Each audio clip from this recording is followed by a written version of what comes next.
All right, good morning, ladies and gentlemen. Today we're taking a look at gravitational potential energy. Let's just talk a little bit review. Last week we were talking about work, and we defined work as being the force times the distance. So when we apply a force in a certain direction, and that is the same as the distance traveled, then we know we've done some work. And force was measured in newtons, distance was measured in meters, and so we talked about the units of work being Newton meters, but we also said they could be joules.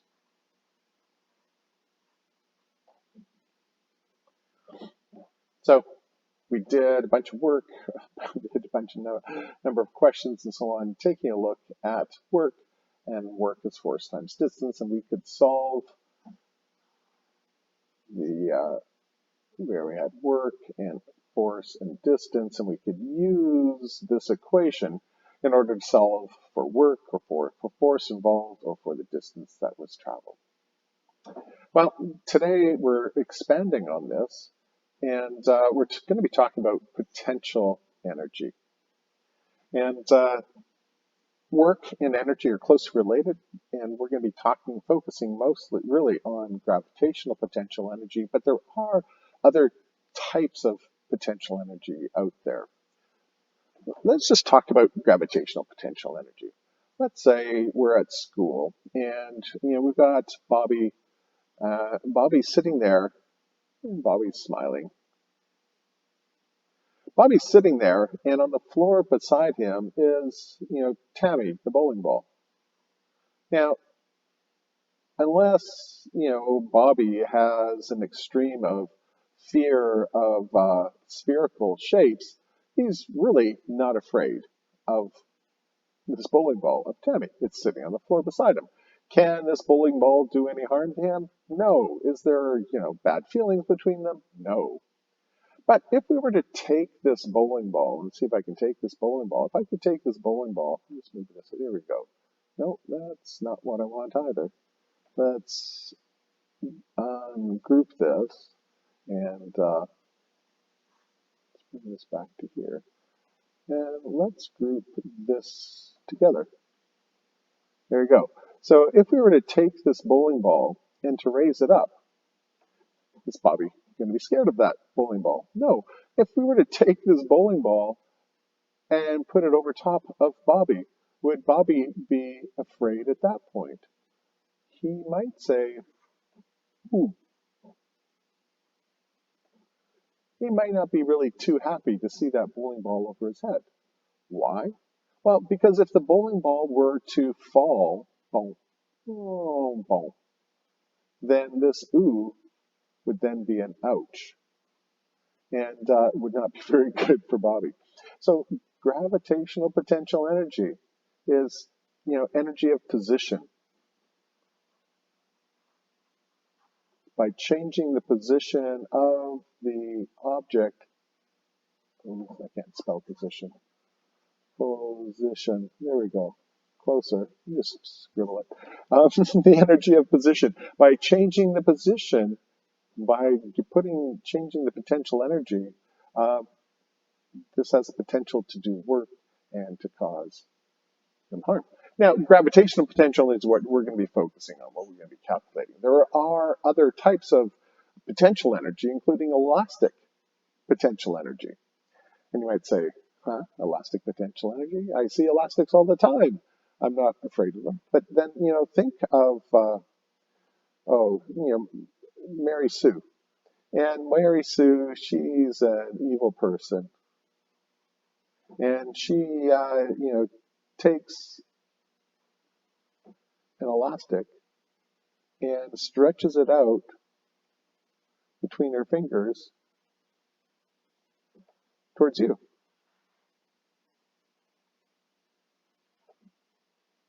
Well, this elastic has the potential to go flying over and hit you in the head.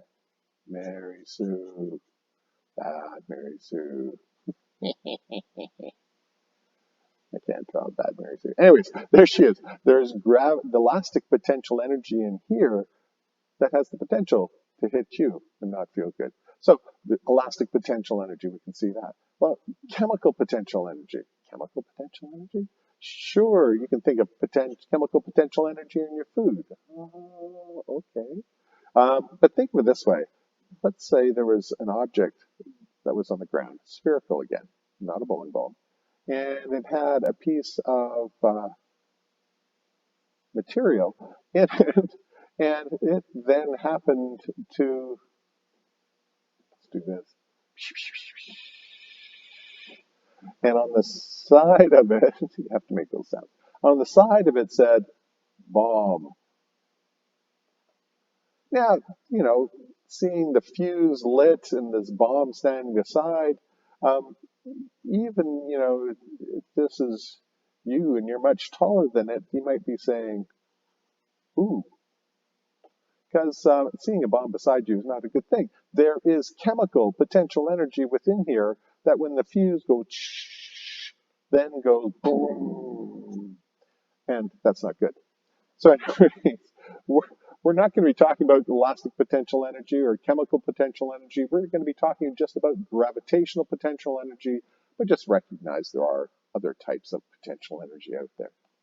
All right, so energy due to position is one way of looking at it.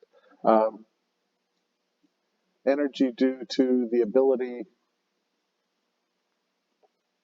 or energy is the ability to do work. So there is a connection between work and energy, potential energy. So how did it get there? All right.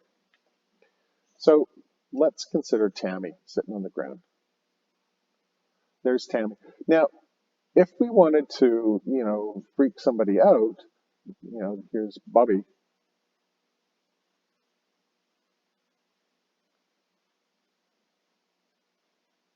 Bobby has really long legs. So if we wanted to freak somebody out, then what we do is we lift this up and we might move it forward so that Tammy is hovering over top of Bobby's head. But did we do work here?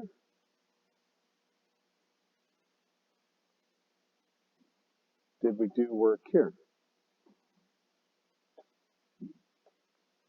Well, the answer here is no. Remember, work is equal to force times distance. And if you're carrying something, the force providing is upwards. And if the distance you travel is horizontal, then there's no work. Work here, well, yes, there is work here.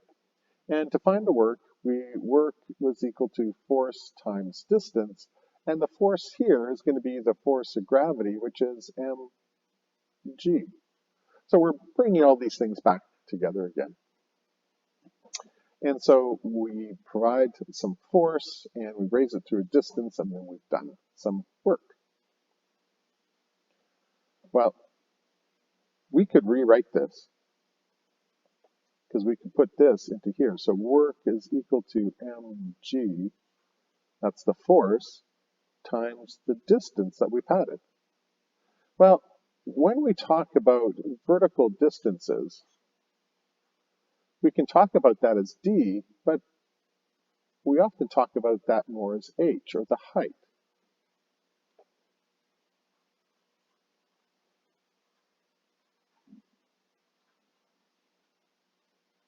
Height in meters. And so, we've got the idea of work, we have the force of gravity times the height, and, this is potential energy, gravitational potential energy only happens when we change the height of the object, not when we're moving it sideways. So this is a special purpose. So we have this work is equal to mgh, but again, because work and energy in essence are the same thing, energy, the ability to do work, let's go back. Energy due to, the ability to do work, we've got it there. Energy due to its position, and we're changing its position. And so we can talk about our potential energy as being mgh. And in fact, this is the formula that we're going to use for calculating our potential energy. So work is equal to force times distance, and our potential energy then is equal to mgh. And so we have potential energy. So what we don't have, so if you say potential energy is equal to mgh, it's not like I can draw, a triangle or a circle or a square that works for this, where we've got the different shapes for this, because we've got 4 letters in here. So what we're going to do is I'm just going to list out the different forms for this. It's just algebra to get to these. But the first one, and this is our main one, is EP, our potential energy, is equal to mgh. And let's just say EP, potential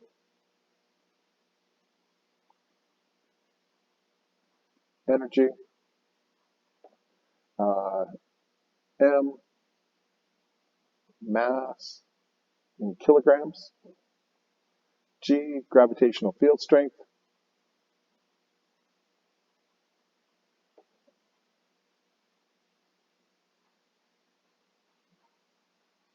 and our gravitational field strength is equal to 9.8 newtons per kilogram. And then h is the height in meters. Kilograms, meters, newtons per kilogram. There's our EP equals mgh. So we might want to solve for m, in which case that would be EP divided by gh. Or you might want to solve for height, and that would be EP divided by mg. You might even want to solve for g. And if we solve for g, little g, or gravitational field strength, that would be EP over mh. That's an h. And so, in essence, these are the 4 different forms of this one equation. So let's quickly make use of it in equal times. So how much work is required in lifting a 3 kilogram object 1.5 meters? So work is equal to force times distance. So we have this object and we're lifting it 1.5 meters, and we know that's 3 kilograms. Well, we need to know the force, and our force then is equal to mg, so that will equal 3 times our 9.8, 3 times 9.3, 3 times 9.8, that's equal to 29.4 newtons. So our work then is equal to 3 times, or is equal to our 29.4 times the distance, which is 1.5 meters. So I'm doing this without any talk about potential energy right now. We're just taking a look at the work. And so our work then is equal to 44.1 Newton meters, and that's equal to 44.1 joules, because these are equivalent units. All right, how much EP, how much potential energy does it have? Well, the potential energy, we said, is equal to mgh. So we take our 3 kilograms times our 9.8 times our 1.5. So 3 times 9.8 times 1.5 equals 44.1 joules. There's our potential energy. There's the work that we had to put into lifting it. Potential energy is equal to the work to get it there. That's all we're saying. All right. So here we have, if an object has 78 joules of potential energy and a mass of 18 kilograms, how high is it? All right, we have this 78 joules, and that's our potential energy. We have this 18 kilograms. Well, that's our mass. And we're looking for height. Well, we know that EP is equal to mgh. So we want to know the height. So that's equal to EP divided by our mg. Hold on, well, what's g? Oh, yeah, g is equal to 9.8 newtons per kilogram. It's a constant. It's always true. You're not necessarily going to have that within the question. Look at, there's no g. No g. And that's because it's just always there. So our height is equal to our potential energy, 78 joules, divided by the mass, which is 18 kilograms, divided by our 9.8 newtons per kilogram. All right, so we go our 78 divided by our 18 divided by our 9.8 equals. So the height is equal to 0.44 meters. There we go. An object has 165 joules of EP and 3 meters high. What is its mass? All right, so we have this 165 joules. That's our EP. We have this 3 meters, so that's our height. M is what we're looking for, and G is equal to 9.8 newtons per kilogram. So we have EP is equal to mgh, but we're looking for the M. So M is equal to EP divided by GH. Our EP is 165 joules. Our G is 9.8. And our height is 3 meters.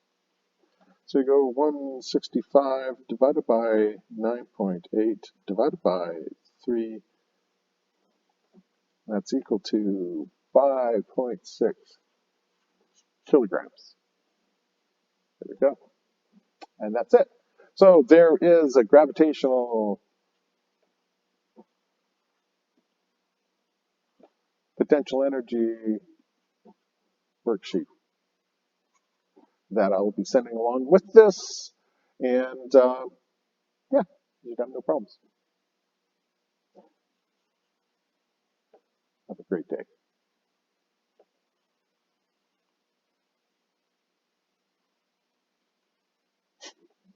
So sad.